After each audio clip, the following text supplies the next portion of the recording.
직업상담사 2급 실기 이 영상만 보면 100% 합격할 수 있다. 30강 시작하겠습니다.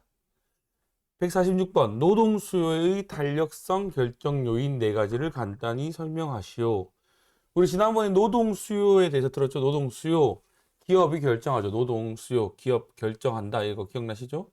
노동 수요의 탄력성 결정 요인 힉스와 마샬이라는 두 학자가 만든 겁니다. 4가지 노동 수요. 이제 그 노동을 일자리를 만드는 것을 결정하는 요인이 뭐냐? 노동 수요, 일자리를 만드는 그 기업이 일자리를 만들어내는데 결정적인 요인들이 무엇이냐 그 뜻입니다. 키워드 대다수가 총을 가지고 있다. 대다수 총, 노동 수요 탄력성 결정 요인 힉스 마샬 4가지 대다수 총, 대체 가능성이 클수록 노동 수요의 탄력성이 커진답니다. 우선 이 문제를 보실 때 1, 2, 3, 4 보기 전부 다 끝에가 노동 수요의 클수록 커짐, 클수록 커짐, 클수록 커짐, 클수록 커짐. 보기 1, 2, 3, 4 대답 정답 1, 2, 3, 4가 전부 다 뒤에는 클수록 노동 수요의 탄력성이 커진다. 똑같이 쓰면 되는 거예요. 그럼 앞부분만 외우시면 됩니다. 앞부분은 대다수 총, 대체 가능성이 클수록 이 노동을 대체할 수 있는 가능성이 클수록 탄력성이 커진다는 거죠. 두 번째, 다른 생산 요소의 공급 탄력성이 클수록 다른 생산 요소 뭐죠? 예를 들어서 아파트를 짓는다. 그러면 시멘트, 철강 이런 것들이 다른 생산 요소겠죠. 뭐 만약에 빵을 만든다. 그럼 밀가루가 다른 생산 요소겠죠. 이런 생산 요소가 잘 공급이 잘 될수록 노동 수요 일자리의 탄력성이 커진다는 겁니다. 다른 생산 요소의 공급 탄력성. 수요의 탄력성. 찾는 사람이 많습니다. 찾는 사람이 많을수록 노동 수요의 탄력성이 커지겠죠. 마지막, 총 비용 중에 인건비의 비중이 클수록, 인건비의 비중이 크다는 건 무슨 얘기입니까? 사람들이 더 필요하다는 거예요. 일자리, 사람들이 하는 일, 기계가 아니라 사람들이 해야 할 일들이 더 많다라는 거죠. 그럴수록 노동 수요의 탄력성이 커진다 이런 겁니다. 다시 한번 노동 수요의 탄력성, 일자리의 탄력성을 결정하는 요인 4가지 대다수 총, 대체 가능성이 클수록 다른 생산 요소의 공급 가능성이 클수록 수요의 탄력성이 클수록 총 비용 중에 인건비의 비중이 클수록 이해가시나요? 예, 지금 바로 외우겠습니다. 147번 노동 공급의 결정 요인 5가지를 간단히 기술하시오. 아까는 노동 수요였습니다. 이번에는 노동 공급, 노동을 공급하는데 결정적인 요인 5가지가 뭐냐? 키워드 임인경 시질. 임인경이라는 사람이 있어요. 시질. 임인경이 시질 같다. 임인경 시질. 뭐냐?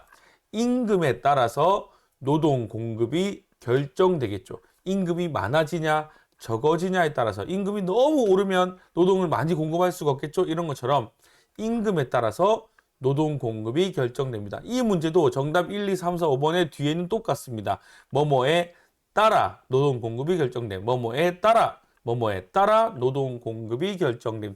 똑같습니다. 임금에 따라 인구 크기에 따라 생산 가능 인구 크기에 따라 생산 가능 인구가 많을수록 적을수록 이렇게 되겠죠. 생산 가능 인구의 크기에 따라 경제활동 참가율에 따라 경제활동을 참가하는 사람들의 숫자에 따라서죠. 경제활동 참가율에 따라 시는 뭡니까? 시간에 따라 어떤 시간? 노동 시간에 따라 무슨 질에 따라? 노동의 질에 따라서. 다시 한번 노동 공급의 결정 요인 5가지가 뭐라고요? 임인경 시질 외워줍시다. 임인경 시질 임금 인구 경제 참가 시간 질 무슨 임이라고요? 임금에 따라 인구 크기에 따라 경제활동 참가율에 따라 노동 시간에 따라, 질, 노동의 질에 따라입니다. 지금 바로 외우십시오. 148번 이제 계산 문제입니다. 이런 계산 문제가 나오면 보통 수학 포기자들은 바로 넘어가는데 포기하는 경우가 있는데, 직업 상담사 시험에서 이 계산 문제는 점수를 그냥 주는 거예요. 계산기까지 가지고 들어갈 수가 있죠. 이런 문제가 나오면 외운 것보다 훨씬 쉽습니다. 그러니까 포기하지 마시고 이해가 안 가면 여러 번 들으시면 됩니다. 여러 번 들으면 돼요. 이 문제 한번 천천히 같이 보겠습니다. 시간당 임금이 500원입니다. 1000명을 고용했어요. 그런데 임금이 400원으로 감소해서 1100명을 고용했습니다. 이 기업의 노동 수요 탄력성이 뭐냐? 이 기업이 노동 수요, 노동을 수요의 탄력성, 왔다 갔다 하는 그 탄력성을 어떻게 계산하느냐? 그러면 이 문제를 딱 봤을 때 우리가 이 공식 하나는 무조건 외워야 됩니다. 계산 문제 공식을 외워야 돼요. 노동 수요 탄력성 공식은 이렇게 됩니다. 노동 수요 탄력성은 임금의 변화율 분의 노동 수요량의 변화율입니다. 이거는 무조건 외워야 돼요. 방법이 없습니다. 노동 수요 탄력성 어떻게 계산하더라? 임금의 변화율이 밑에 갑니다. 임금의 변화율 분의 노동 수요량의 변화율. 이해가시나요? 이제 쓰기로 쓰면 이렇게 쓰겠죠? 쓰기로 쓰면 노동 수요량 변화율 나누기 임금의 변화율, 나누기 임금의 변화율, 노동 수요량 변화율 나누기 임금의 변화율. 분수로 말하면 임금의 변화율 분의 노동 수요량의 변화율입니다. 이해가시나요? 그러면 이 노동 수요 탄력성을 계산하기 위해서는 노동 수요량의 변화율과 임금의 변화율, 이 두 가지를 계산할 수가 있어야 됩니다. 그러면 임금의 변화율을 어떻게 계산하느냐? 시간당 임금이 원래는 500원이었습니다. 지금은 400원이었어요. 암산이 잘 되는 분은 그냥 바로 할 수 있습니다. 어떻게? 500원이었는데 400원이 되었으니까 100원이 깎였네. 100원은 500분의 100, 20% 이렇게 바로 20%라고 계산할 수도 있지만 그렇지 않은 분들도 많기 때문에 제가 한번 적어보았습니다. 임금의 변화율. 원래 임금이 얼마죠? 500원이었어요. 이 500원. 그런데 바뀐 임금이 400원. 원래 임금이 500원. 그럼 계산을 이렇게 하는 거예요. 500원 분의 400 빼기 500. 500원 분의 원임금 빼기, 그러니까 바뀐 임금 빼기 원임금 곱하기 100. 이렇게 하면 어떻게 되냐? 500분의 마이너스 100이죠? 400원에서 500원으로 바뀌어서 500원, 그러니까 400원이었는데 원래는 500원이었으니까 마이너스 100원, 100원도 작아졌죠? 그런데 곱하기 100, 이 퍼센트 할 때는 마이너스 플러스가 중요한 게 아니에요. 그냥 숫자로 나오면 됩니다. 그렇기 때문에 음수 양수가 중요하지 않죠?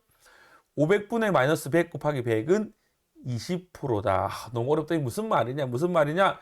그냥 이렇게 계산하시면 돼요. 원래 임금이 500원이었습니다. 바뀐 임금이 400원이에요. 근데 500원.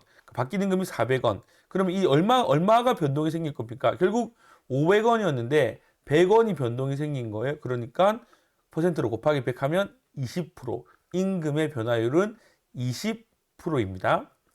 그러면 이제 노동 수요량의 변화를 알아야겠죠. 노동 수요량. 같은 방식이에요. 원래 몇 명을 고용했죠?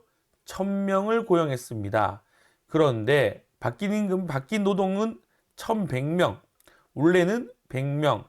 그럼 몇 명이 바뀌었죠? 암산 잘 하시는 분들은 1100명에서 100명으로 바뀌었으니까 100명이 바뀌네. 100명. 1000분의 100, 10% 바로 나오겠지만 그렇지 않은 분들은 계산기 돌리는 거예요. 1000명분의 1000명분의 100명이죠. 100명. 바뀐 노동 수요가 바뀐 노동인이 100명 곱하기 100 하면 10%입니다. 이해가시나요? 원래 인구, 바뀐 인구, 원래 인구 빼기 하는 거죠. 곱하기 100. 그러면 1000명분의 100명 곱하기 100, 10%입니다. 그러면 노동 수요 탄력성 공식, 노동 수요량의 변화율 나누기 임금의 변화를 이미 다 알고 있죠? 그럼 이제 어떻게 하면 좋을까요? 노동 수요 탄력성 계산하면 되겠죠? 노동 수요량의 변화율은 몇 프로입니까? 10%, 10%. 임금의 변화율은 20%. 10% 나누기 20% 하면 0.5가 나옵니다. 그 노동 수요 탄력성은 0.5입니다. 주의할 점은 0.5%라고 쓰면 안 됩니다. 0.5%가 아니고 그냥 탄력성이기 때문에 0.5라고 적어야 합니다. 이해 가시나요? 예, 이 수학 문제는 그냥 공짜로 받는 문제인데 이해가 안 가시면 다시 한 번 더 천천히 보시면 됩니다. 149번입니다.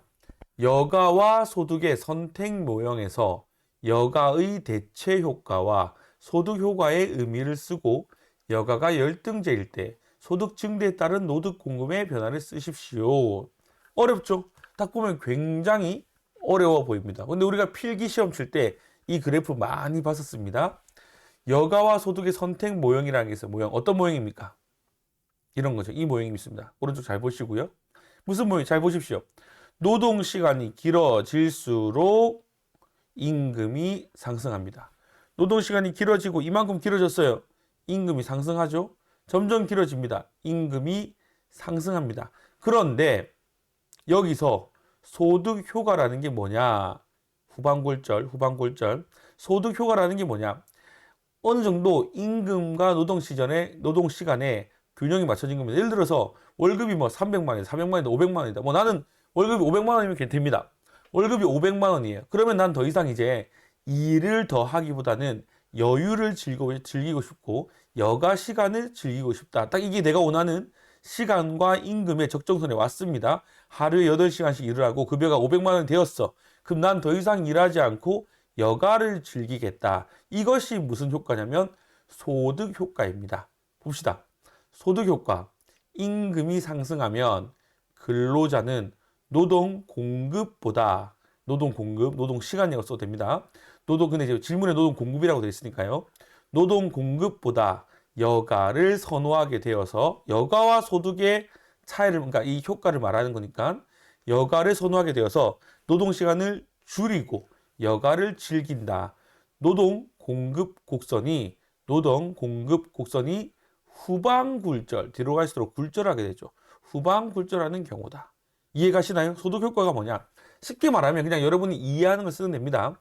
소득 효과가 뭐냐? 임금이 늘어나면 근로자는 노동 공급보다도 여가를 좋아하게 되어서 노동 시간을 줄이고 여가를 즐긴다. 이 말이에요. 임금이 늘면 근로자는 일을 그만하고 여가를 즐긴다.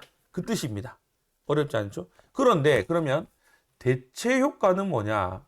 우상향하는 거예요. 노동 시간이 늘어납니다. 임금이 계속 늘어져요. 500만 원 벌었습니다. 그런데도 나는 500을 벌었지만 내가 만약에 일을 안 하면 돈을 못 버니까 나는 더 일을 하겠어. 더 일을 하겠다. 쉽게 말하면 대체 효과. 임금이 상승하면 기회비용이 커지죠. 예전에는 여기쯤에는 1시간 일을 안 하면 내가 10,000원을 포기하는 거였습니다. 여기쯤 오면 1시간 일을 안 하면 내가 30,000원을 포기하게 되는 거예요. 그렇기 때문에 임금이 상승할수록 이제 기회비용이 커진다라는 거죠. 내가 일을 안 하게 되면 벌 수 있는 돈이 더 줄어들게 되는 거죠. 그렇기 때문에 근로자는 여가 시간을 줄이고 계속해서 노동 시간을 늘리는 거죠. 그렇기 때문에 노동 공급 곡선이 우상향합니다. 우상향. 대체 효과가 뭐냐? 임금이 상승하면 기회비용이 커져서 근로자는 여가를 줄이고 노동 시간을 늘린다. 노동 공급 곡선이 우상향하는 경우이다. 두 개 이해가 가시죠? 세 번째, 여가가 열등제일 때, 열등하다, 안 좋다라는 의미죠. 여가가 불필요하다, 열등하다, 안 좋다라는 의미예요. 그럴 때 소득 증대에 따른 노동 공급의 변화를 설명하시오. 여러분, 답을 보지 마시고 생각해 보십시오. 여가가 안 좋은 겁니다. 쉬는 게 안 좋은 거예요. 소득은 점점 늘어나고 있습니다. 쉬는 게 안 좋으면 소득이 증대할수록 일을 더 하겠습니까? 안 하겠습니까? 여가가 열등제니까 일을 안 하는 거죠. 무슨 말이냐? 옛날에 우리나라가 60년대, 70년대, 예를 들어서 뭐 50년대 이런 옛날 시대에 가면 여가를 즐길 수 있는 게 아무것도 없었죠. 뭐 그 당시에는 뭐 캠핑을 하는 것도 아니고 뭐 넷플릭스나 유튜버가 있었던 것도 아니고요. 뭐 가족이 다 같이 모여서 어디 여행 가고 막 펜션이나 이런 것도 있었던 것도 아니고 뭐 놀이공원이 있었던 것도 아니죠. 결국 뭐 쉬는 것은 무엇입니까? 집에서 TV 본다든지 뭐 그냥 특별한 게 없었단 말이죠. 여가가 열등제다. 여가가 좋은 게 아니라는 거예요. 그럴 때도 어떻게 합니까? 일을 하는 게 더 즐거운 거예요. 계속해서 일을 하는 거죠. 그렇기 때문에 3번 보십시오. 여가가 열등제일 때 소득 증대에 따른 노동 공급 변화. 여가가 열등제일 때는 임금 상승으로 인한 대체 효과와 소득 효과에 크게 상관없이 항상 소득으로 여가를 대체한다. 난 돈 버는 게 더 좋아. 쉬는 것보다 돈 버는 게 더 좋아. 그렇기 때문에 노동 공급 곡선은 역시 우상향한다. 이해 가시나요? 예. 이해하면 쓸 수 있습니다. 지금 바로 한번 외우겠습니다. 마지막 150번입니다. 중소기업에 다니고 있는 갑씨는 자식이 얻는 고모로부터 세금을 제외하고 약 40억 원의 유산을 증여받았다. 갑씨가 계속해서 경제활동을 할 것인가 결정하기 위해서는 노동자 여가와 소득의 선택목을 활용하였을 때 어떤 결정이 나올지 또 그 이유는 무엇인지에 대해서 설명하십시오. 갑씨가 중소기업 다니고 있습니다. 한 달에 월급을 250만 원 받고 있었습니다. 그런데 고모가 갑자기 돌아가시면서 세금 제외하고 40억 원을 받은 거, 로또 하나 걸리면 10억인데 4개, 로또 3, 4개 값을 받았습니다. 그러면 갑씨가 경제활동을 할지 말지 어떻게 여러분이라면 어떻게 하겠습니까? 그렇죠. 그런데 여기서는 질문이 노동자의 여가와 소득의 선택 모형. 우리 아까 했었죠? 여가와 선택 모형. 아까 우리 기억나시나요? 후반굴절, 우상향. 어떤 결정을 하겠냐? 그 이유는 무엇인가 설명하라는 겁니다. 여러분 일을 하겠습니까? 안 하겠습니까? 월급 250만 받고 있었습니다. 40억 당첨됐습니다. 일을 하겠습니까? 안 하겠습니까? 100명 중에 99명은 일을 안 할 거라고 이야기할 겁니다. 건물 사서 임대료 받고 내가 일을 안 하지. 그렇게 얘기를 하는데 그렇게 쓰는 것이 아니고 답을 이렇게 써야 된다는 거죠. 소득 여가 모델에 의하면 비노동소득이 발생한다. 내가 노동하지 않았는데 소득이 발생합니다. 그러면 소득 효과를 크게 하여서 일하기보다는 여가를 늘리고자 하기 때문에 고모의 유산으로 인한 소득으로 비노동소득이 발생하면 경제활동을 하지 않게 된다. 좋죠? 굉장히 유식해 보이죠? 이렇게 써야 되는 거예요. 질문이 소득 여가 모델 얘기했죠. 그래서 그렇기 때문에 소득 여가 모델에 의하면 비노동소득이 발생하면 여가를 늘리고자 하기 때문에 고모의 유산으로 소득이 발생하여서 어떤 소득? 비노동소득이 발생하였기 때문에 경제활동을 하지 않게 된다. 이렇게 쓰면 됩니다. 네, 수고하셨습니다. 또 우리 그 다음 강 기대하시면서 지금 바로 외우십시오.